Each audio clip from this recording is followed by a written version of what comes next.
அவன் என்ன சொல்றான், இந்தியா டுடேயும் ஆக்சஸ் போலும் 98 to 120. இவரு இங்க விஜய் கிழியே வந்துட்டு அங்க போயிடுச்சு. நான் எல்லாரோடையும் பேசுறேன்.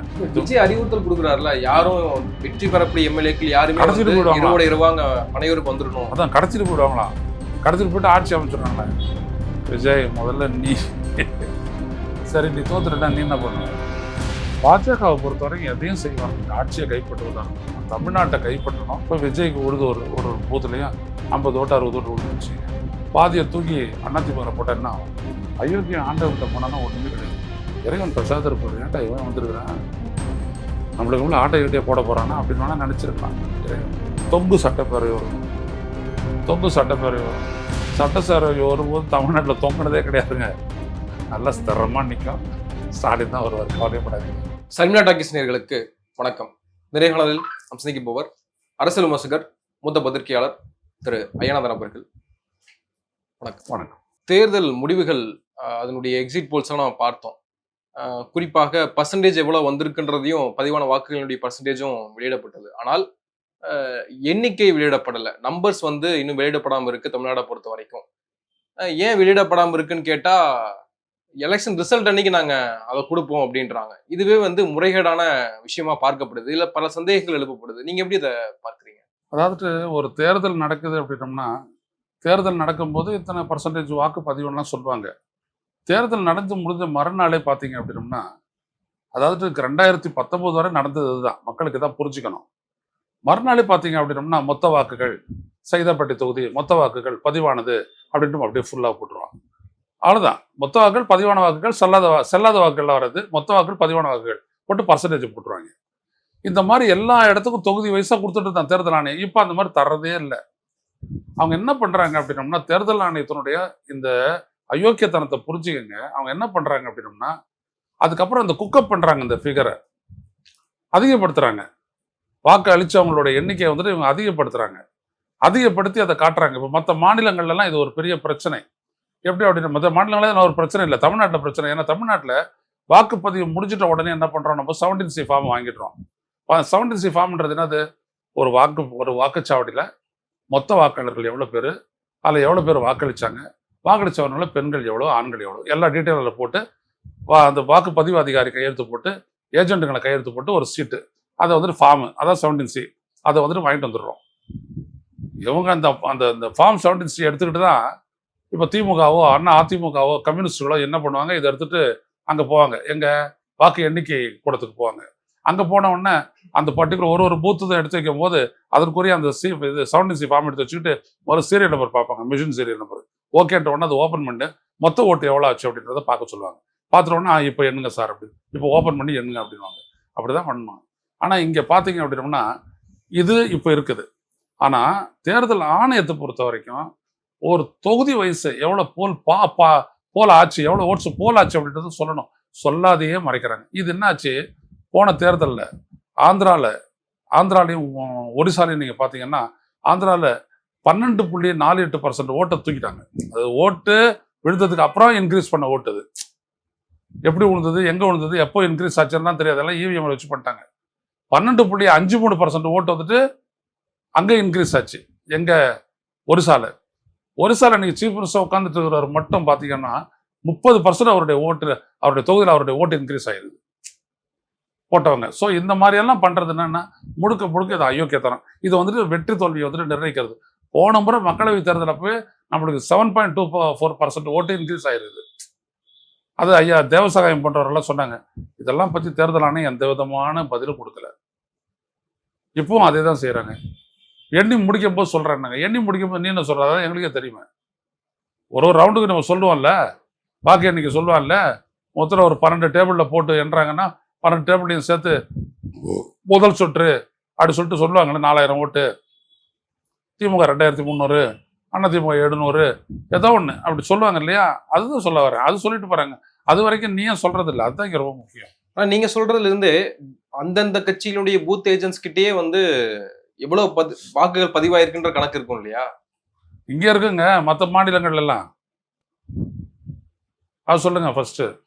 எல்லா இடத்துலையும் இவங்க பூத்து கொடுத்துருப்பாங்களே. இப்போ நீங்க போனீங்க ஒரு பூத்துல ஒரு ஐலாண்டு, ஒரு ஒரு மலைப்பகுதியில் எடுத்துகிட்டு போயிட்டு அங்கே ஒரு 150 ஓட்டு, அங்கெல்லாம் யார் இருப்பா ஏஜென்ட்? அங்கெல்லாம் என்ன நீங்கள் கொடுப்பீங்க? ரெண்டாவது இது ஒரு விஷயம். இன்னொரு விஷயம் என்னன்னா, இப்போ பார்த்தீங்கன்னா இந்த எல்லாரும் இப்போ மக்களுடைய மனநிலை எப்படி ஆகிப்போச்சுன்னா, இந்த எக்ஸிட் போலிங்கை வச்சுக்கிட்டு என்ன நடக்குமோ அப்படின்ற ஒரு எண்ணம் வந்துருச்சு. நல்லா புரிஞ்சுக்கோங்க மக்களே, இந்த எக்ஸிட் போல் அப்படின்றது துல்லியமானது. ஆனா இப்ப காட்டக்கூடிய எக்ஸிட் போல்லாம் வந்துட்டு ஃப்ராடுலன்ஸு, மோசடி. இதுக்கு ஒரே உதாரணம், கடந்த மக்களவை தேர்தல் அப்ப இதே மாதிரி எக்ஸிட் போல் விட்டவங்கன்னா 330 சீட்டு, 350 சீட்டு, 380, 417, 440, 460 இப்படிலாம் பிஜேபி கொடுத்தாங்க. எல்லா இடத்துலையும் பிஜேபி, மோடி மீண்டும் பிரதமர் இவ்வளவு ஜெயிப்பாருன்ட்டு. கடைசியில வந்தது எவ்வளவு தெரியுங்களா? மோடி பிஜேபி எவ்வளவு ஒருத்தர் ஜெயிச்சுனா 240. சொன்னதெல்லாம் எவ்வளவு? மோடியே சொன்னாரு நான் 380க்கு மேல போவேன்ட்டு. 240 தான் வந்துச்சு. எப்படி இதாச்சு? உள்ளபடியே நீ எக்ஸிட் போல நேர்மையா பண்ணியிருந்தாட்டுனா, எக்ஸிட் போலன்னா என்ன? வாக்கு போட்டு வரவங்க கிட்ட நீங்க யாருக்கு ஓட்டு போட்டீங்கன்னு கேட்டு சேகரிக்கக்கூடிய டேட்டா. அப்ப இவங்க தப்பு பண்றாங்கன்னு தானே அர்த்தம். அதனால நீங்க நல்லா புரிஞ்சுக்கங்க, இதெல்லாம் ஒரு அயோக்கியத்தனம். இன்னொரு அயோக்கியத்தனம், இப்போ நேற்று வந்துட்டு என்ன பண்ணாங்க, எங்கிட்ட எல்லாம் டேட்டாலாம் இருக்குது, கொடுத்துதான் தொலைக்காட்சிகள் கருத்து கேட்டாங்க. இப்போ வந்துட்டு டுடே சாணக்கியா அப்படின்ற ஒரு இது அவன் கொடுத்துருக்குறான். பெங்கால், கேரளா, தமிழ்நாடு, புதுச்சேரி, அஸ்ஸாம் எல்லாத்துக்கும் கொடுத்துருக்குறான். அவன் என்ன சொல்றான்னா, திமுக 39% ஓட்டு, +or-3%. அண்ணா திமுக 27% ஓட்டு, +or-3%. தாவேகா 30% ஓட்டு, +or-3%. எரர் அப்படிலாம் வரலான்ட்டு அதை வச்சுக்கிட்டு சீட்டை கன்வெர்ட் பண்ணும்போது 125 +or-11 அப்படி சொல்லி போட்டு கொடுக்குறான். நான் என்ன கேட்குறேன்னா, இப்போ திமுக 39% ஓட்டு, அடுத்து வரக்கூடிய கட்சி அது தாவேகா 30%. இந்தாண்ட 3% போட, அந்தாண்ட 3% போட, இந்தாண்ட 3%, அந்தாண்ட 3% குறை. அந்த லீடு எவ்வளோ ஆகும் அப்படின்னா 6 to 9%. அவ்வளவு டிஃபரன்ஸ் வரும்போது இட் இஸ் அ ஸ்வீப். இப்போ போன முறை என்ன ஆச்சு? ஸ்வீப் ஆச்சு. எவ்வளோ வித்தியாசம்? 7%, 7%, 6%, 49, 45, 39 இப்படிதான் ஆச்சு. இப்போ இது எப்படி இது? அப்புறம் எப்படி எங்க இந்த 52 74 சீட்டு வரும் தாவேகாவுக்கு? எப்படி 34 to 42 அதிமுக வரும்? ஸ்வீப் ஆயிடுதுல்ல போல். இதுதான் இதை கியூப் ஃபார்முலான்னு சொல்லிட்டு சொல்லுவான். ஆனால் நீங்கள் புரிஞ்சுக்கணும். இப்போ ஒரு உதாரணத்துக்கு சொல்கிறேன், நீங்கள் இதை நல்லா புரிஞ்சுக்கலாம். சைதாப்பேட்டை சட்டமன்ற தொகுதியில் வந்துட்டு 1,50,000 ஓட்டு போலாயிருது, 1,60,000 ஓட்டு போலாயிருது. 3 பேரும் சம பலத்தில் இருக்காங்க. இதே 39% அப்படின்னு எடுத்துக்கிட்டிங்கன்னா திமுக எவ்வளோ வரும்? 39,000 + 19,500 எவ்வளோ ஆச்சு? 49, 60,000 ஓட்டு. அடுத்தபடியாக வந்துட்டு இவன் வந்துட்டு பார்த்தீங்கன்னா 27% ஓட்டு தான். 27% ஓட்டு எவ்வளோ வரும்? 1,50,000 லட்சத்தில் நீங்கள் பார்த்தீங்க அப்படின்னா 1,50,000 லட்சத்தில் 30%ன்னா 30,000 ஓட்டு, அவ்வளோதான் வரும். அதுதான் அதிமுக. இவன் எவ்வளோ வருவான்? விஜய் வந்துட்டு 30% ஓட்டு, 15, 45,000 ஓட்டு. அவன் எவ்வளோ? 60,000 ஓட்டு. 60,000 ஓட்டு, இவன் 45,000 ஓட்டு. எவ்வளோ வித்தியாசம்? 15,000 ஓட்டு வித்தியாசம். முடிஞ்சு போச்சுங்களா? அவ்வளோதான் தேர்தல். அப்படி எங்கேருந்து விஜய்க்கு வந்துட்டு 52% ஓட்டு கொடுக்குற, 52 சீட்டை கொடுக்குற? எப்படி வரும்? அந்த பிரதீப் குப்தாவே அந்த இந்தியா டுடேல டிபேட்ல பேசிட்டு இருக்கும்போது திடீர்னு ஷீட்டை குறைச்சிட்டாரு. நீங்க வந்து இவ்வளோ எப்படி எல்லாருமே வந்து தாவேக்காவுக்கு குறைந்த மதிப்புகள் கொடுத்துருக்காங்க, அவங்க வந்து யாருமே வந்து 20, 30க்கு மேல தாண்டலையே அப்படின்னு கேட்குறப்போ திடீர்னு வேணா நீங்க ஒரு 20 குறைச்சிக்குங்க அப்படின்ட்டாரு. 98ல இருந்து 70 சீட்டா போட்டுக்குங்க அப்படின்ட்டாரு. அப்படி குறைக்கிறதே வந்து முரணா இருக்குல்ல? இது அனைத்துங்க. நான் வந்துட்டு ஸ்டாட்டிஸ்டிக்கல் மெத்தடாலஜி படித்தவன், பிஎஸ்சி, அதுலேயே ஆன்சரரி சப்ஜெக்ட் எனக்கு வந்துட்டு ஸ்டாட்டிஸ்டிக்கல் மெத்தடாலஜி. எம்ஏ சோஷாலஜி படிக்கும் போது ஸ்டாட்டிஸ்டிக்கல் மெத்தடாலஜி நான் படிக்கிறேன், ஸ்டாட்டிஸ்டிக்ஸை நாங்கள் படிக்கிறேன். Indian Institute of Personnel Management Kolkata, அதில் நான் படிக்கும் போதும் ஸ்டாட்டிஸ்டிக்ஸை படிக்கிறேன். 3 இடத்துல நான் படிக்கிறேன். நல்ல தெளிவாக தெரியும் நான் வந்துட்டு ஃபெயில் ஆகிட்டு பாஸ் பண்ண மாணவன்லாம் எடுத்தோடனே. அது ரொம்ப வாஸ்ட் சப்ஜெக்ட். அதன்படி நீங்கள் வந்துட்டு சரியாக அப்ளிகேஷன் தான் அதில் ரொம்ப முக்கியம். எவ்வளோ டேட்டா எடுக்கிற, எப்படி எடுக்கிற, என்ன வேரியன்ஸு, வித்தியாசம், இதெல்லாம் துல்லியமாக எடுத்து பண்ணீங்கன்னா ரிசல்ட்டை துல்லியமாக காட்டும். இல்லைன்னா அதான் பெரிய பயங்கரமான பொய்யா இருக்கும். இவங்கெல்லாம் என்னன்னா வியாபாரிகள், இந்த மார்க்கெட்டிங் நிறுவனங்கள்லாம் வியாபாரிகள். இவங்க தான் பண்ணி கொடுத்துட்டு நம்மளை டைவர்ட் பண்ணிட்டு இருக்காங்க. இது ஒன்று. இப்போ நான் வந்துட்டு டெக்னிக்கலாக நான் சொல்லிட்டேன். சப்ஜெக்டிவாக 39%க்கும் 27%க்குமான வித்தியாசம்ன்றது 9 to 12%. இதில் எந்த இடத்துலையுமே விஜய் ஜெயிக்க முடியாது. இப்போ பெரம்பூரில் விஜய் ஜெயிக்கணும் அப்படின்னோம்னா அங்கே அவர் 40% ஓட்டு வாங்கி ஆகணும். வாங்கலைன்னா அவர் ஜெயிக்க முடியாது. 35வது கிராஸ் பண்ணி ஆகணும். இல்லை 40% ஓட்டு வாங்கி ஆகணும். ஏன்னா அங்க திமுக 39% நிற்கிறான். நீ சொல்ற கணக்குப்படி, நான் சொல்றது வேற. அங்க ஆர்டி சேகர் இவனை போட்டு வரட்டிட்டு இருக்கிறான். 1000 ரூபாய் கொடுத்துருக்குறாங்க பெரம்பூர்ல, தெரிஞ்சுக்கங்க. நீங்க விஜய் நன்றாக நம்பிக்கையோடு இருங்கள், ஜெயித்து விடுவோம், இந்த கதையெல்லாம் கிடையாது. புரிஞ்சுக்கங்க. 1000 ரூபாய். அது பக்கத்துல வெள்ளிவாக்கம் 3000 ரூபாய். யாரு? அது அர்ஜுனா ரெட்டி. அவன் தொட்டு கொடுக்கலாம், 30,000 கூட கொடுக்கலாம். அவன் மாமியார் கொடுக்குறாங்கல்ல 25,000 ரூபாய். லால்குடியில் 25,000 கொடுக்குறாங்க. கேவாடி பயலுங்க இவங்கெல்லாம் கொடுக்குறா. ஏன் கொடுக்குற நீ 1000 ரூபாய்? நீதான் அப்படின்ட்டு போருமே. ஏன் கொடுக்குற? தண்ணி குடிக்கணும் நீங்க வந்துட்டு. ஏன்னா அவன் தொண்டை அங்க இருக்கிறவன், அங்க இருக்கிற மக்கள் எல்லாருக்கும் தெரியும். அவனை தாண்டி உனக்கு ஓட்டு போடணும்னா மறுபடியும் நீ எங்க வந்து நிக்கிற? வாக்குறுதியில் வந்து நிக்கிற, 1000 ரூபாயில வந்து நிக்கிற. புரியுதா?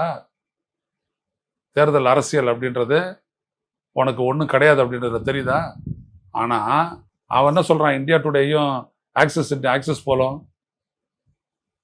98 to 120. இவரு இங்க விஜய் கிழியே வந்துட்டு அங்க போயிடுச்சு. நான் எல்லாரோடையும் பேசுறேன். நான் எடுக்கிற டேட்டாவெல்லாம் பூத் ஏஜென்ட்கிட்ட தான் நான் எடுப்பேன். தெளிவா எனக்கு தெரியும். அதனால சுத்தாதீங்க பூவெல்லாம். மக்கள் முதல்ல இதெல்லாம் சீரியஸா எடுத்துக்காதீங்க. இதுல வேற சிலர் என்ன பண்றாங்கன்னா, அதிமுக அடிப்படுது, திமுக மெஜாரிட்டி வர மாதிரி இருக்குது. அதனால தொங்கு சட்டப்பேரவை வரும்.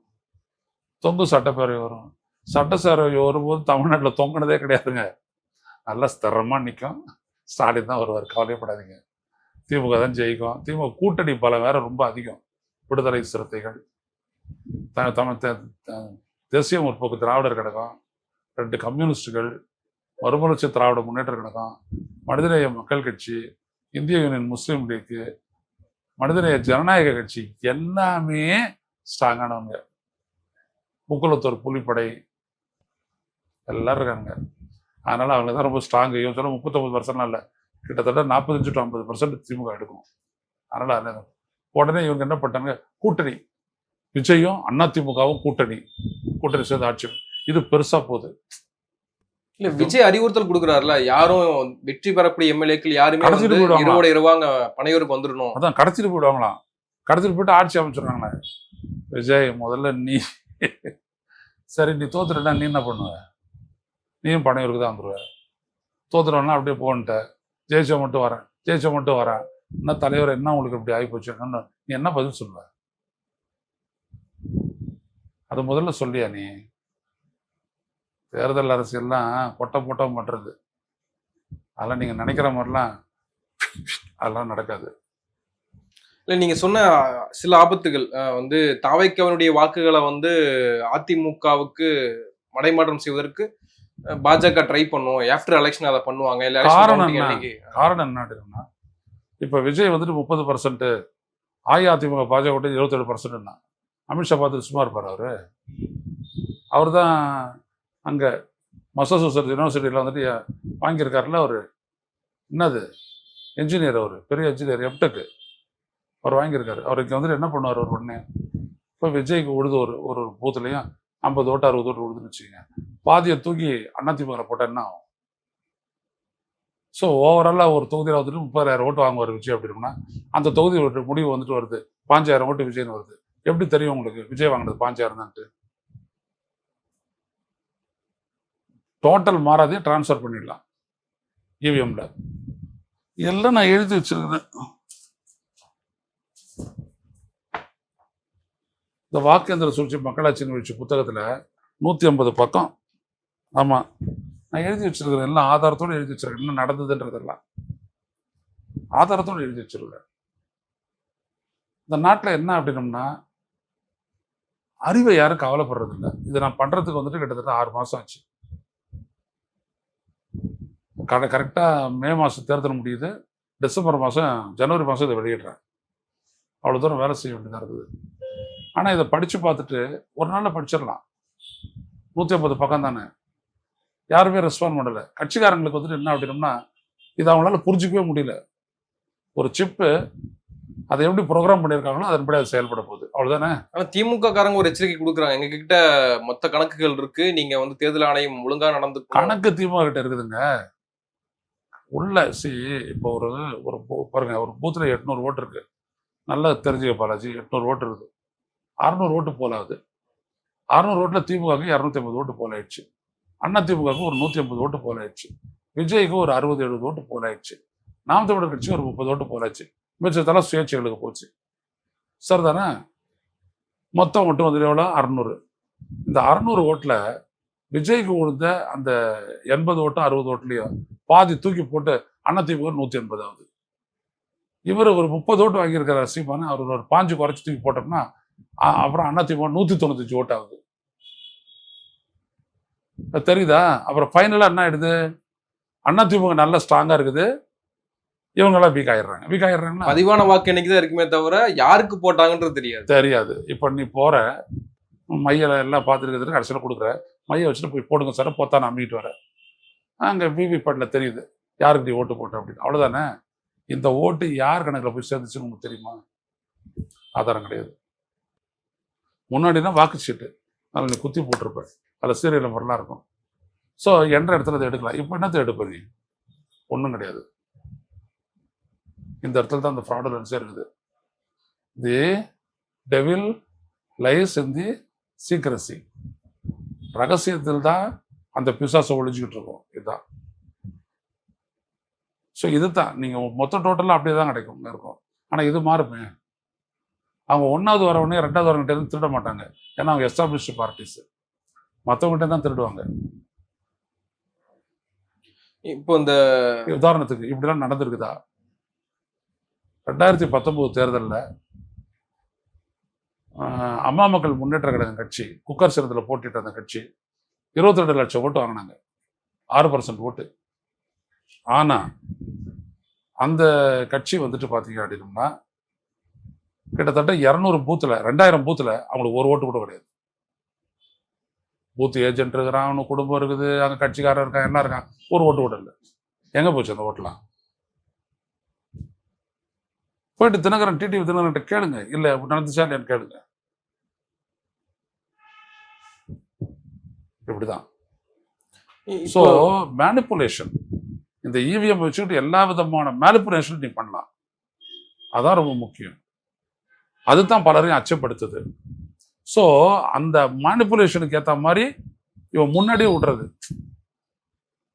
விட்டா, அதான் அவங்க சொன்னாங்கல்ல அப்பவே, ஏற்கனவே வந்து இல்லை, அதான் எக்ஸிட் போல வந்த மாதிரி தான் வந்துருக்குது அப்படின்ற மாதிரி. அதுக்கு உழுது அடிதான் போன முறை விழுந்துச்சு மக்களவை தேர்தலில். அதனால தான் பலருக்கும் அச்சம் வர்றதுக்கு காரணம் இவிஎம் தான், வேற ஒன்றும் இல்லை. இன்னொரு ஆஸ்பெக்ட் சொல்லப்படுது, குறிப்பா ராஜேந்திர விஸ்வநாத் அர்லேக்கர் இப்போ நமக்கு கூடுதல் ஆளுநராக செயல்பட்டு இருக்காரு. இப்போ அவரு என்ன முடிவு எடுக்க போறாரு? ஒருவேளை தொங்கு சட்டசபை அமைய போகுது, இல்ல வந்து யாருக்கும் பெரும்பான்மை கிடைக்காத பட்சத்துல அவர் என்ன முடிவு எடுக்க போறாரு? அவரும் கடந்த கால ஆளுநர்கள் மாதிரி செயல்பட போறாரா? அவரும் ஊட்டி போயிட்டு வேற எங்கேயாவது ஸ்டேட்டுக்கு ஓடிடுவாரான்ற பல கேள்விகள்லாம் முன்வைக்கப்படுது, யூகங்கள் சொல்லப்படுது. நீங்க எப்படி அதை பார்க்குறீங்க? பாஜகவை பொறுத்தவரைக்கும் எதையும் செய்வாங்க. ஆட்சியை கைப்பற்றுவதா இருந்ததுன்னா தமிழ்நாட்டை கைப்பற்றணும், தமிழ்நாட்டை 3ஆ உடைக்கணும், தமிழ்நாட்டில் இருக்கக்கூடிய இந்த 3 பகுதிக்கும் வந்துட்டு எல்லாம் நேரடி, அதாவது லெப்டினன்ட் கவர்னரை வச்சு பண்ணக்கூடிய யூனியன் பிரதேசமாக மாற்றிடணும் அப்படின்றது தான் பாஜகவினுடைய திட்டம். அப்படி போட்டாங்க அப்படின்னோம்னா ஒரு இடத்துல இருந்துட்டா இவன் கொள்கையை வகுத்து அதை நடைமுறைப்படுத்தலாம். அந்த மாதிரி பண்ணுவான். யூனியன் பிரதேசமாக வச்சுன்னா அவன் ஒரு 5 எம்எல்ஏ 10 எம்எல்ஏ அவன் நியமிக்கலாம், அவனுக்கு ஓட்டு உரிமை இருக்கும். எல்லா ஃப்ராடுலன்ஸும் பண்ணலாம். எனவே அவன் எதை வேணாலும் பண்ணுவான் தான். மக்கள் தெளிவாக ஓட்டு போட்டிருந்தாங்கன்னா பிரச்சனை இல்லை, இல்லாட்டி இதெல்லாம் நடக்கும். என்னை பொறுத்த வரைக்கும் மக்கள் தெளிவாக ஓட்டு போட்டிருக்காங்க, கவலைப்பட வேண்டாம். யாம் இருக்க பயமே, கடவுள் பார்த்துக்கிறாரு. இறுதியா விஜயினுடைய இந்த வழிபாட்டு பயணங்கள், குறிப்பாக வந்து திருச்செந்தூர் போனாரு, ஷீரடி போனாரு, இப்போ வந்து நாகூர் தர்கா, வேளாங்கண்ணி மாதா கோயிலுக்கெல்லாம் பயணம் பண்றதாகவும் தகவல் வந்திருக்கு. இந்த இது இது என்ன தேர்தலுக்கு பின்னாடி இதை செஞ்சு என்ன பண்ண போறாருன்ற ஒரு கேள்வி இருக்குல்ல. சத்ரு சம்ஹார யோகம் இல்லையா? ஏன் அது சத்ரு சம்ஹாரம் அப்படின்னா, சத்ரு சம்ஹாரம்னா அழிக்கிறது, சத்ருன்னா எதிரி. யாரு அதெல்லாம்? கட்சி. அதுக்கு என்ன தேர்தலுக்கு முன்னாடியில் நீ போனோம், வாக்கு போட்ட உடனே எங்க நீ அதை அழிப்ப? ஸோ அவங்க கிடையாது. ஸோ அவர் சொல்றது யார் சொல்ல, கூட இருக்கிறவங்கலாம் சத்ருங்களா இருக்கிறாங்க, இவங்க தான் என்னை எடுத்தாந்து இறக்கி விட்டு இந்த மாதிரி பாழடிக்கிறாங்க அப்படின்னு கூட இருக்கிறவங்களை காலி பண்றது கூட அவர் சொல்லலாம். விளக்கணும்ல எந்த சத்ரு அப்படின்ட்டு எதுவும் சொல்லலை. அது அந்த மலையாள ஜோதிடருக்கும் விஜய்க்கு தான் தெரியும். இந்த வேளாங்கண்ணி மாதா கோயில் அரசியல்ல நீ நம்ப வேண்டிய ஒரே ஆட்கள் மக்கள் தான். ஏன்னா அவங்க தான் வாக்குரிமை இருக்குது. அங்க நிக்கிற முருகனுக்கு வாக்குரிமை இருக்கா? எதுவும் கிடையாது, எதுவுமே கிடையாது. கடவுள் எதுவுமே செய்ய போறதில்லை. இதெல்லாம் ஈடுபட்டதெல்லாம் இல்லை, அருள்லாம் அதெல்லாம் ஈடுபடாது. உனக்கு அறிவை கொடுத்துற ஆண்டவன், அறிவின்படி செயல்பட அப்படின்ட்டு அவ்வளவுதான். நான் விசில் அடிச்சுட்டு நான் கூத்து அடிச்சுட்டு இருக்கிறேன், விஜயனுடைய கட்டோட்டுக்கு பால் ஊற்றிட்டு இருக்கிறேன்னா அதெல்லாம் இறைவன் ஒன்றும் கண்டுக்க போறதில்லை. அங்கேருந்து உழுது சாவுறேன், சாவு. டிரான்ஸ்ஃபார்மரில் ஏறி சாக்கடிச்சு சாவுறேன், சாவு. விஜயோட வண்டிக்கு பின்னாடி போயிட்டு டயர்ல அடிபட்டு சாவுறேன், சாவு. நெரிசலில் மாட்டிக்கிட்டு சாவுறேன், சாவு. இதெல்லாம் கடவுள் கண்டுக்கிறதே கிடையாது. அவருடைய வேலை இல்லை. உனக்கு அறிவு கொடுத்தாச்சு இல்லை, டிவியில தான் அவனை காட்டுறான்ல, அப்புறம் அங்கே போய் சாவுறேன், அப்போ சாவு அப்படின்ட்டு போயிடுவாரு. அதனால இறைவன்கிட்ட போறது, கடவுள்கிட்ட போறது, கோயிலுக்கு போறது, சீரடிக்கு போறது, உண்மையா இல்லாதவன் எங்க போனான்னு உண்மையா இருக்கணும். இப்போ நான் பேசுறேன் அப்படின்னோம்னா I am truthful to the soil. இந்த மண், மக்கள், மொழி, ஆட்டம், அவங்களுடைய எதிர்காலத்துக்குலாம் உண்மையானவனா இருக்கேன். அதெல்லாம் நான் பேசுறேன். விஜய் அப்படிப்பட்டவரா? அவர் 50 வயசுக்கு அப்புறம் தான் அரசியலுக்கே வர்றாரு உள்ள. அப்புறம் என்ன இருக்கு? எனவே அயோக்கியம் ஆண்டவங்கிட்ட போனான்னா ஒண்ணுமே கிடையாது. இறைவன் பிரசாதம் இருப்பாரு. ஏன்டா இவன் வந்திருக்கிறான், நம்மளுக்கு உள்ள ஆட்டை கிட்டே போட போறானா அப்படின்னு வேணா நினைச்சிருக்கலாம் இறைவன். மற்றபடிலாம் ஒன்றும் இல்லை. நன்றி, நிறைய விஷயங்களை பகிர்ந்துருக்கீங்க. ஒரு நேரத்துக்கு மிக்க நன்றி.